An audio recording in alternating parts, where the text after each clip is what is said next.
एक समय की बात है। एक छोटा सा गांव था जिसका नाम था शांतिवन। इस गांव का नाम सुनकर लोग सोचते कि यहां शांति और सुकून है, परंतु इस गांव में हर पल कुछ न कुछ अजीब और रहस्यमयी घटित होता रहता था। यह गांव अपने अंदर एक ऐसा राज छिपाए था जिसे कोई समझ नहीं पा रहा था। गांव के एक छोर पर एक पुराना पीपल का पेड़ था। लोग कहते थे कि रात के समय वहां से अजीब अजीब आवाजें आती थीं। उस रात मोहन, जो गांव का एक नौजवान था, देर रात अपने घर लौट रहा था। अचानक उसने पीपल के पेड़ की ओर से एक तेज चीख सुनी।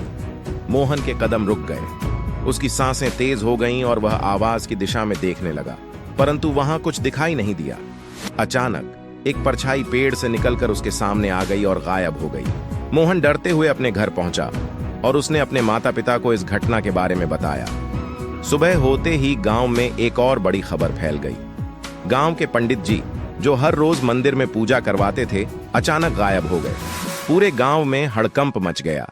लोगों को यह समझ नहीं आ रहा था कि आखिर गांव में हो क्या रहा है। हर कोई डरा हुआ था और कोई भी रात में बाहर निकलने की हिम्मत नहीं कर रहा था। अगले दिन गांव के मुखिया को एक अजीब चिट्ठी मिली जिसमें लिखा था, जो भी सच्चाई जानने की कोशिश करेगा वो भी गायब हो जाएगा। यह चिट्ठी गांव वालों के डर को और बढ़ा गई। सबने मिलकर तय किया कि वे इस रहस्य को सुलझाने के लिए किसी बाहरी व्यक्ति से मदद लेंगे, क्योंकि अब गांव का हर शख्स खतरे में था।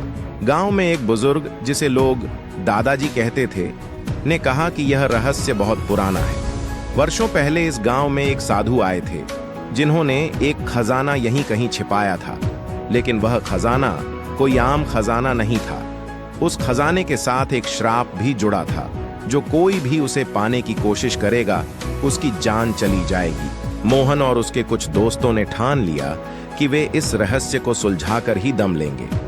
उन्होंने रात में उस पीपल के पेड़ के पास जाकर खुदाई शुरू की। जैसे ही उन्होंने जमीन खोदनी शुरू की, अचानक धरती हिलने लगी और तेज हवाएं चलने लगी।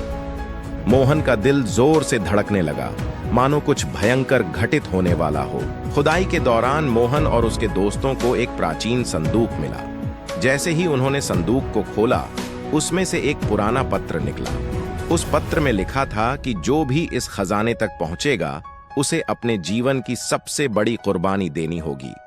तभी एक तेज चीख गूंजी और मोहन के चारों ओर अंधेरा छा गया। हर मिनट के साथ गांव में कुछ न कुछ अजीब घटित हो रहा था। गांव के लोग अब यह सोचने पर मजबूर थे कि क्या इस रहस्य से बाहर निकलने का कोई रास्ता है, या फिर यह गांव हमेशा के लिए इसी डर और रहस्य में घिरा रहेगा। जैसे ही मोहन और उसके दोस्तों ने संदूक खोला, चारों ओर अंधेरा छा गया और अचानक एक बूढ़े साधु की परछाई सामने आई। वह साधु उसी खजाने का रखवाला था जिसके बारे में दादाजी ने बताया था।